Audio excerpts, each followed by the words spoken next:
Hi BookTube! My name is Sarah and welcome to the Bookish Knitter and welcome to the start of another Harlequin Anticipated Reads vlog.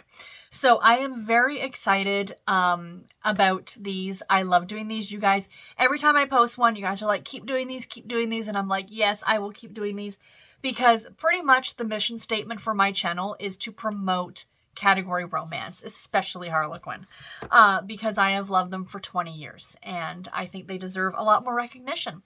So first of all, I'm going to be sharing with you guys the 3 books that Harlequin themselves sent me. And I do want to get to these at some point. It just will not be in this vlog, but I do of course still want to show them to you guys so you guys can, you know, maybe add them to your list if they sound good to you. All of them I want to get to. I mean, that's kind of the whole point. So first of all, we have Sticking to Her Guns by the great B.J. Daniels. This, I believe, is the 2nd book in a Colt Brothers investigation series. Tommy Colt is stunned when his childhood best friend and love, Bella Worthington, abruptly announces she's engaged to their old-time nemesis. Knowing her better than anyone, Tommy's convinced she'd only agree to a sham marriage if something was dangerously wrong.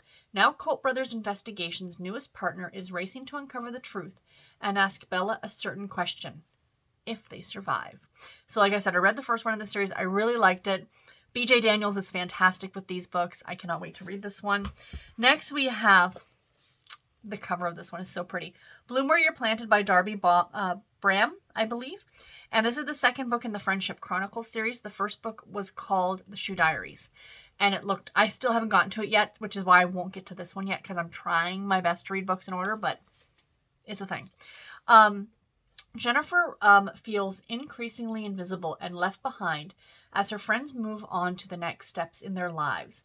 As she goes to therapy to figure out how to bloom in her own right, her boyfriend, Nick Carrington, finds himself being the one left behind. Jennifer wants their relationship to have more intimacy, but he can't help but feel like he's being compared to others and found wanting.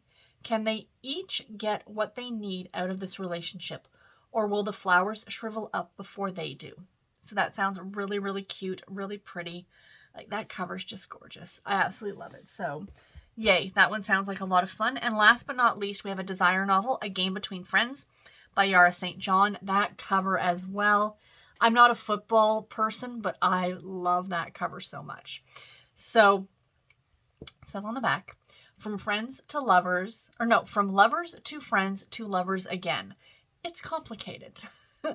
After losing his football career due to an injury, Xavier Lockhart found solace in the arms of singer Portia Childs, until a misunderstanding tore them apart. Now a sportscaster at a top Atlanta network, the former star quarterback craves another taste of the woman who helped him turn his life around. But Portia wants a hit record, not a second broken heart. Yet Xavier's still irresistible. The sparks between them ignite an inferno that lands her in his bed. But can she trust that this time they're both playing the same game? So this is a book in the Lockharts of Tuxedo Park series.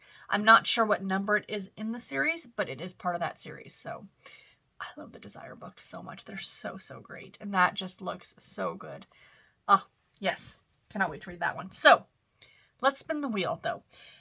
There were 4 books that you guys picked. So what I did do, just for full disclosure to you guys, because I have you vote on these books. So late in the month of May, I did a Harlequin Anticipated Reads video, and I picked the book that stood out to me the most from each of the different lines that Harlequin does, and I shared them with you guys, and then you all voted on them. So the whole point is that I kind of want to show off different books every month, and not just different books, but different lines. So, you know, like, I don't want us to have, like, you know, heartwarming 2 months in a row, or 3 months in a row, or, you know, intrigue 4 months in a row, and, you know, we're missing some other lines. Do you know what I mean?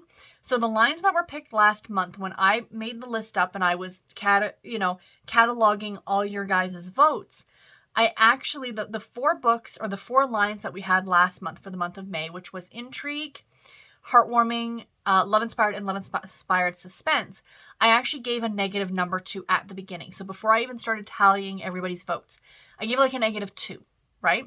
So then as the votes came in, slowly they would go to plus numbers. but they started out a little bit below, so that way it kind of gave a better chance to some of the other lines. Does that make sense? But out of the books that were chosen, there was one that was head and shoulders above every other one that you guys really wanted me to read, and it was another intrigue book. So that's on this list. So I'm not saying that you will not see two of the same line in a row month after month, but I am trying to make it a bit more fair and,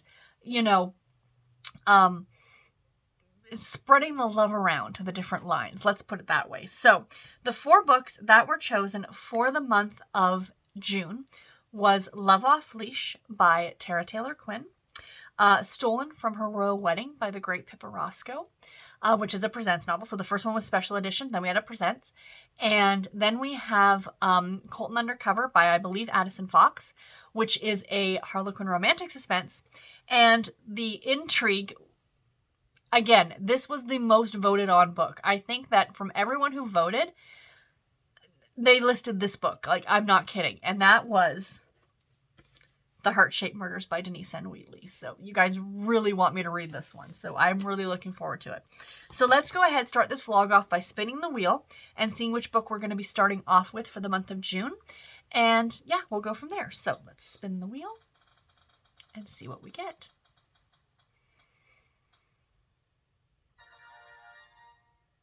The Heart-Shaped Murders. You guys saw it. It came up. We're starting here. We're starting with this book. I'm so excited. So, oh my gosh, I'm so looking forward to this book. So looking forward to this book. Now, I have a print edition because the always amazing Denise N. Wheatley sent me a copy, signed. I will not actually be reading this edition because it's signed. I am supporting the author because she sent this to me. I am buying a copy of the book digitally, and I will be reading it digitally. But I do have this copy here. So I'm going to read the back of this for you guys so we know what we're all getting into here. So we have attacked and left with a partial heart-shaped symbol carved into her chest. Forensic investigator Lena Love finds her latest hunt has become personal. But leaving LA to return to her hometown comes with its own danger. Like Detective David Hudson, the love she left behind. As soon as sparks fly, even as Lena is targeted and stalked, and bodies, all marked with the killer's signature heart, are discovered in David's jurisdiction. And this is book 1 in a West Coast crime story series. I cannot wait. I cannot wait. I will be starting this one in just a few days. I am actually filming this like at the very, very end of May, so I could get this vlog kicked off and started. But yeah, we'll be starting off with this one. So in hopefully about a week or so, I will be jumping back on here to give you guys my full review of this book, and then we will spin for the next book. So I will talk to you guys in my next clip. Bye, guys. Hi, friends. Happy Thursday. Today is the 9th of June, and I'm a little bit delayed in coming to talk to you guys. So what happened was, I actually finished this book on Monday. It's now Thursday. So this week has been a little bit all over the place for me. If you've been watching my vlogs this month, it just feels weird knowing that this is going up so much later in the month. But my schedule changed ever so slightly this week, just to make up a bit of time at work. And if you mess up my schedule even the smallest bit, it throws me off. And I just feel like I've been off all week. Like I've been playing catch up all week essentially. So I've had no time to really sit down and talk to you guys, not only about this book for this vlog, but also for my normal vlog. Like I haven't really done any clips since I think Monday or something like that. So I'm finally going to get to do that today. But anyway, it's been a week. I am very excited to sit down and talk to you guys now. The one thing is though, is that I have already started the next book. So typically what I would do is I would spin the wheel for the next book when I finish this one, but I didn't get, I did that off camera because I wanted to start the next book. So I'll talk about that very, very briefly as well. But let's start one thing at a time. On Monday, I finished The Heart-Shaped Murders by Denise N. Wheatley, and my gosh, you guys, 5 stars. This is one of my 5-star reads of the year. I loved this book. Full stop. This was fantastic. So this is the first book in a West Coast crime story series. And this is the story of Lena and David. Now, they're actually high school sweethearts. And they lived in a small town in, I guess, further north in California. And they like I said, they were together in high school. Her father is like chief of police or something for this small town. Her brothers are both police officers in town. David ended up becoming a police officer in town. She wanted to work in law enforcement as well. She went to school for it, and then she ended up joining the LAPD. Much to her father's annoyance and her brother's, like, why did you leave this small town? Why didn't you want to stay with us? What's so great about the big city? That kind of a thing, right? So she has made a name for herself as a forensic investigator in Los Angeles. And at the very beginning of the book, I mean, this book talk about jumping, off the page right away. Like, it immediately starts with her being attacked by a serial killer. And the serial killer is killing women, and he is carving this like heart into their chest, the heart-shaped murders, hence the title of the book. And she is investigating a scene in this like wildernessy desert area by herself at the very beginning of the book, and he comes out and attacks her, and she gets away. She ends up going home back to this small town to kind of recuperate, and it seems like he's followed her, and the story's going from there. So I don't want to give too much else away.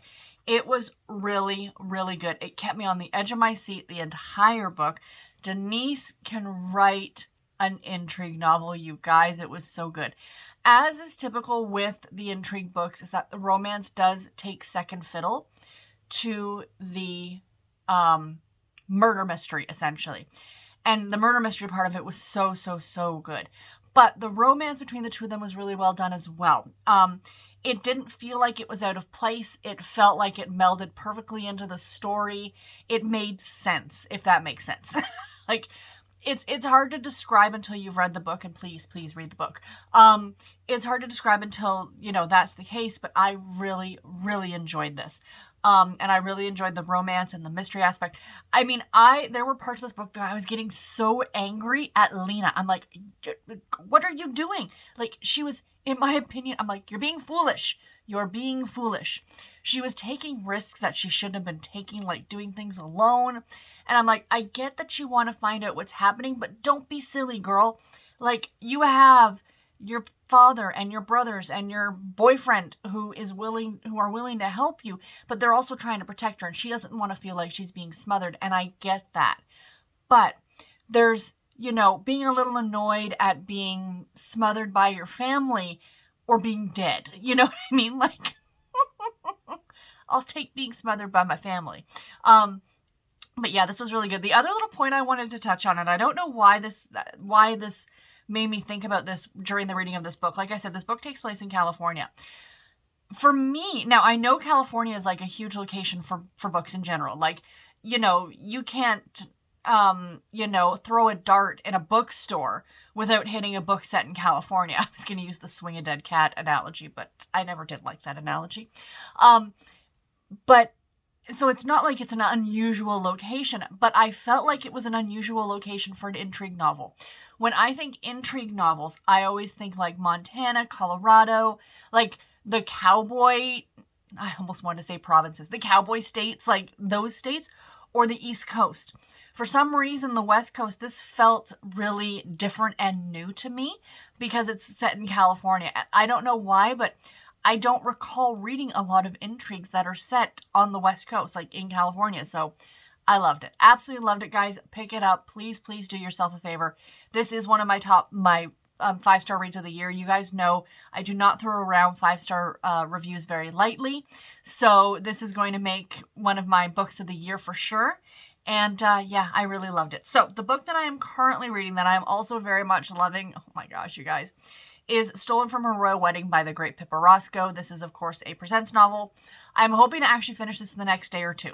So I should be sitting down very shortly to talk about this book. But I thought since I was here, I don't know, what the situation is when I'm going to finish it. Let's spin for the one after that, because we've only got 2 more books after the Pippa Roscoe. So we'll pretty much know what books are going to be read next. So let me go ahead and spin the wheel here. Okay.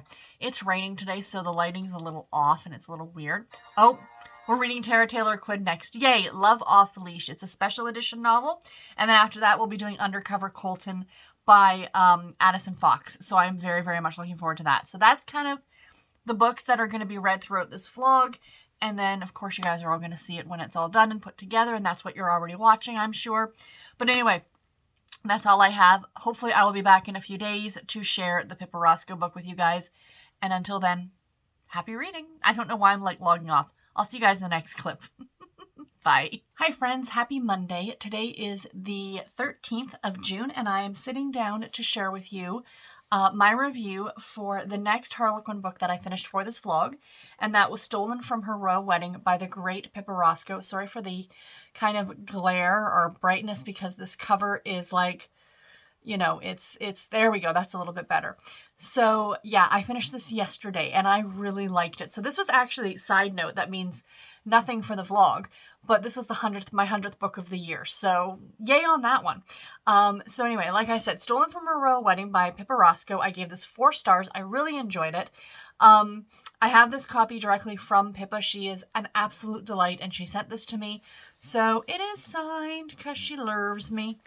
So she signed it to me. I actually read a digital copy. I purchased the bind up. I really like buying the bind ups now that they sell of like all of the month's books in like one digital file. So for Presents, because 8 books come out every month, I bought the 4 that were the set of 4 that included this book. So I did purchase it and I did read it digitally. So that was good.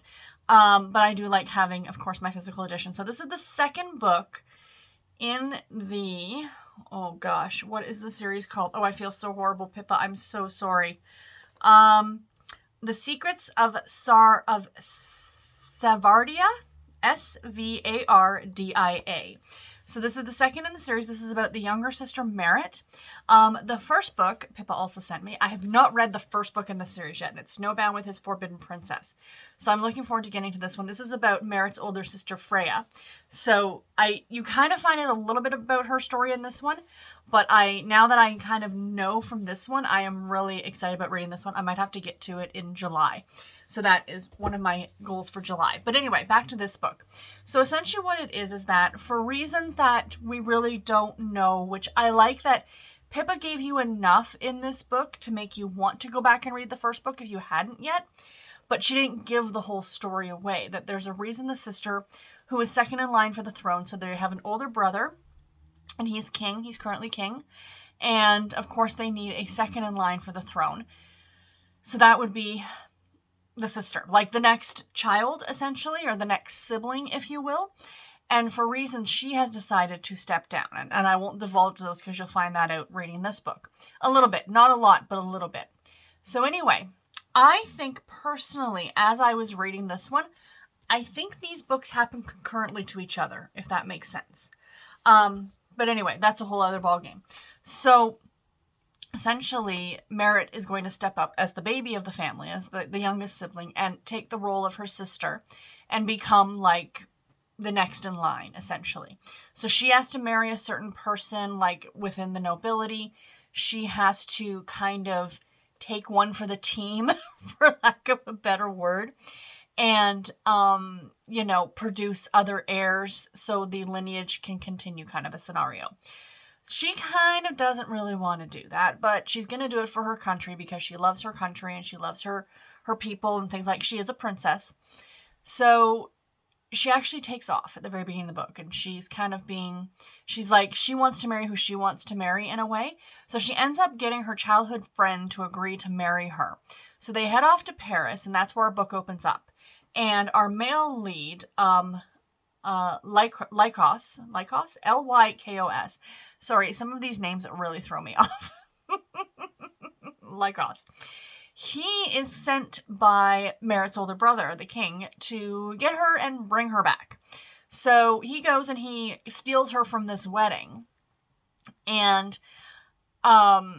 then, like, he essentially kidnaps her in a way. But, like, the family's in on it, of course. The brother knows. And he takes her back to his apartment in Paris. And then what happens is that the brother is like, you can't bring her back yet. She can't come back yet. We need another 5 or 6 days. So the two of them, they kind of get talking, and she's like, there's these things that she wants to do before she has to give it all up, before she has to give up everything, like all of her freedom, all of these things. that she wants to do. And he's like, well, what are they? Like, thinking they're probably big, extravagant things, but they're like, she wants to take a walk through the park. She wants to eat ice cream. She wants to go on a date.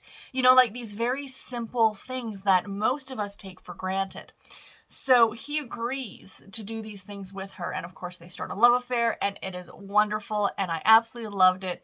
It's got a great ending as well. I'm going to say that. But yeah, I absolutely loved this so much. I love both of our characters, Merritt and Lycos. They were absolutely delightful. And the older brother is a bit of a tool. Can I use the term tool? I don't know if I like him, but I'm assuming his book is next, so he's going to have to be redeemed. But from what little bit you did glimpse of the sister, I do quite like her. And not just of what you glimpsed of her, but what Merritt talks about with her sister and how her sister was there for her when their parents were not. So I really, really like the sister as well. So I'm looking forward to, like I said, reading this one next month. Just for funsies, this will just go on my TBR for next month. So yeah, so that is the next book done now for this, and I really liked it, and yay. So next up we have, I don't have physical copies of the last two books, not yet. I'm going to order them because I do want them for my shelves. But I will be starting, oh my gosh, why am I drawing a complete blank on this? Hold on, guys. Sorry. It's the Tara Taylor Quinn book. I want to make sure I get the title correct. That's why I am double checking. Love Off the Leash by Tara Taylor Quinn. This is part of the Forever Yours series. So I am really looking forward to this one. I will be starting this one today, actually. So yay. Anyway, guys, that is all that I have. I will check in with you in my next clip. Bye, guys. Hi friends, happy Tuesday. Today is the 28th of June, and this video is going up a little bit later than I had originally anticipated. So what happened was, if you guys watch my regular reading vlogs, you'll know that I kind of had a bit of a slump earlier this month for about a week or so where I really only finished like one book. And I wasn't reading the anticipated reads books that I would normally be reading either. So at the time I had been reading Love Off the Leash by Tara Taylor Quinn and really enjoying it. But, you know, reading slump, I really wasn't picking it up. So when I realized I was getting close to the date that this video was going to go up, I decided to move a few things around. And the day that I'm filming this on the 28th is the day that this video is going to go live. So I had just finished last night the last book for this anticipated reads vlog. So I'm here to share both of those books with you guys, share my final thoughts on both of them, and close out this vlog essentially. So I am changing things around for next month, for the month of July. I'm going to talk on that in that video. So you guys are going to have to wait, unfortunately. And just to let you know, it's probably not going to come out. I think I have it scheduled, like, I put everything in a calendar, essentially, of when I would like my videos to come out and what videos I want to do for the month. It keeps me organized. But I have that one tentative, like, we're looking at, like, the last Saturday in July. So it's going to be, I think, like, the 30th or something like that. But there's a reason, because I'm upping the ante a little bit with these videos. So I'm very excited. And you're also, just for reference, so you're not wondering, there will not be an actual Harlequin anticipated reads video next month either. So like I said, I'm changing things around a little bit. I'm really excited. We're going to see how this goes. It's kind of the test month. And yeah, so you're not going to see the anticipated reads video, but you are going to get the vlog at the end of the month. So it's all going to work itself out. You'll see. Stay tuned. So let's start off by talking about the first book that the third book for this vlog that I finished, which was, as I already mentioned, Love Off the Leash by Tara Taylor Quinn. This, I believe, was why am I holding up 4? I think it was the 10th book in the Forever Yours series from Special Edition. So this is a series that focuses around shelter dogs and shelter animals, not just dogs. There is a cat that's actually going to appear in a later book, and I'm super excited about that. But it's mostly about dogs. So this is the story of Wendy and Greg. And Wendy and Greg have been friends for years. Greg is a pilot. He did serve overseas in the military. And Wendy is an accountant by trade. But she works with this nonprofit organization that gets service dogs to veterans who need them, like who suffer from PTSD or, seeing eye dogs, things like that. And Greg, who was a pilot or who is a pilot, he flies these dogs to different locations if need be. So they've built up this friendship. Like, they don't hang out and go to the bar or anything like that, but when they see each other, when they're like, she's handing a dog over to him for him to fly that dog somewhere else, they've started up a rapport, right? So at the beginning of the book, something happens to him. He's flying back from one of these drop-offs and a storm hits and his plane crashes. Not like, oh my God, the plane, but like it definitely was a rough landing. Let's put it that way. And he calls her immediately. She's the first person he calls because they don't live in the same town, but where the plane went down is where she kind of lives. So he ends up spending the night at her place because he's got a concussion and, somebody needs to watch over him and make sure they wake him up every few hours or what have you. And he suffers from nightmares. He doesn't want to acknowledge it at the time, but they're clearly PTSD-induced nightmares from his time serving in the military. So Wendy is familiar with this because her brother, who was a decade or so older than her, quite a bit older than her, he also served and suffered from this as well. And I don't want to give away a major plot point, but she knows the signs, let's put it that way. So she's kind of encouraging Greg that maybe he needs to get a service dog, a dog that can kind of help him. And they meet this dog by the name of Jedi. And he is a German Shepherd puppy. And he's full of energy and he's being trained to become a service dog for someone in the military or someone who suffered from PTSD or what have you. So anyway, Wendy enlists Greg's help to help train this dog because she oftentimes has to be at work or whatever. Whereas he is independently wealthy. He doesn't necessarily have a 9-to-5 job the way that she does. Yes, he flies these planes going to drop off these dogs, but it's kind of like when he wants to. So he has the time. So he agrees to come over to her house and together they're training the dog. And then, of course, a romance ensues, and it was fantastic. I mean, Tara Taylor Quinn can write an emotional story like nobody's business. And this one was really, really good. Especially with the aspects of the PTSD and the military personnel and the service dogs. And it was wonderful. I highly, highly recommend it. I gave it 4 stars. Definitely, definitely check it out. You will not be disappointed. Yes, it's 10th in the series. For those of you who are completionists, who feel the need to go back and read number 1, that's you're not going to do yourself a disservice because the entire series is fantastic. But if you just want to jump in on this one, you absolutely can. None of the characters, I think, are mentioned from previous books. I mean, I've only read a couple of other books in this series, so I can't speak on that. But I do know that you do meet a character in this book who's going to show up in a later book.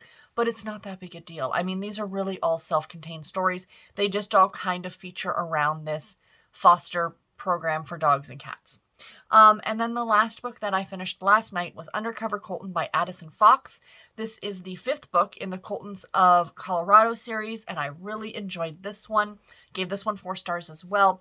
I have read the 2nd book in this series and now the 5th book, but I do want to read the entire series. There's going to be 12 books in total. The Coltons is a long-running series of books from Harlequin Romantic Suspense. Some of the intrigue books at some point did feature a few Colton books as well, but mostly this is the romantic suspense line. The Coltons are essentially just this huge, huge family that has like a lot of people who work for like law enforcement or military or what have you, and happen to run into bad guys quite often. So in this story, our main characters are Dominic and Samantha, or Dom and Sammy as they're known. And he is the Colton, and he is FBI, and he is undercover trying to infiltrate this motorcycle gang. And Samantha is the daughter of the gang leader. But she has been out of contact with her father for the past 10 years. So Dom starts working for her construction company, like undercover. She doesn't know who he is, she doesn't really know that he's FBI at the beginning. She just thinks he's like a guy who fixes roofs and works for her landscaping construction company. So he's trying to get friendly with her because he wants to find out what she knows about her father. And he very quickly realizes she's had no contact with her dad in like over a decade. So she doesn't know too much, but he's kind of falling for her. And at the beginning, he's kind of struggling with that fact that he finds her attractive and he likes her as a person. but she is still like a mark or a target or whatever you want to call it, because he's supposed to be extracting information from her. So at the beginning of the book, this is not a spoiler, it happens like the second or third chapter, they spend the night together, and she finds out in the morning that he's FBI because, like the genius he is, leaves his FBI badge like just sitting on top of his jeans on her dresser. So, that's gonna happen. So anyway, it all comes out as to what it is, what he's doing. And then at that same time, her father gets in contact with her for the first time in a decade, and they pretend to pose as a engaged couple to get Dom into the motorcycle gang so he can try and infiltrate and blah, blah, blah. It was really good. I liked it quite a bit. I do like these Colton books. This one was really good. I liked the motorcycle aspect of it. The fact that he's undercover, and it's like, for him, as much as he likes Sammy, it's not something he could ever pursue, not just because she's the daughter of the leader of this group. That has nothing to do with it, but the sole fact that his entire job is working undercover. So when this job is done, he's going to go off to another job and be undercover for 2 or 3 or 6 or 10 years. You know what I mean? So there is that aspect as well of what is he going to do? What choices is he going to make? So yeah, really, really good. I like this one a lot. Again, same as the other one. You don't necessarily have to read these in order. The thing about these Colton books, though, these 12 books, that there is an overarching plot line involving the patriarch of the Colton family, so Dominic's father. There's 12 siblings. Of course, there's 12 siblings because there's 12 books. And he was a very bad man. He was a judge, and he swindled people, and his children are now trying to, and then he died in a car accident, and the children are now trying to right the wrongs that he committed. So that kind of runs through all of the books. But like I said, I've read book 2 and now book 5, and I was absolutely able to follow everything with no problem.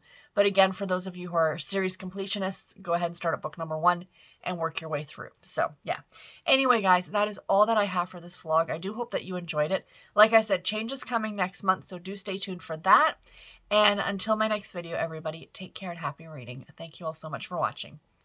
Bye, guys.